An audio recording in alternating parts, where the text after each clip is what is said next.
काही लोकांनी आज मंत्रिमंडळामध्ये ज्यावेळेस आपण नावं दिली त्याच्यामध्ये काही मान्यवरांना थोडंसं थांबायला सांगितलं तर काहींनी रोष व्यक्त केला।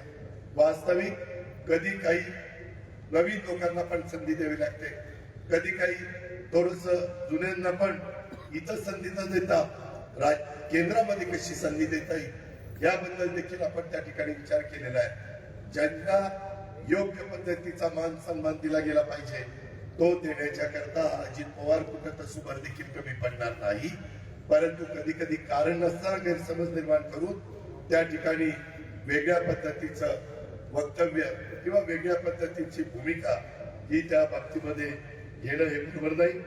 राज्यात कुणावरही अन्याय होणार नाही।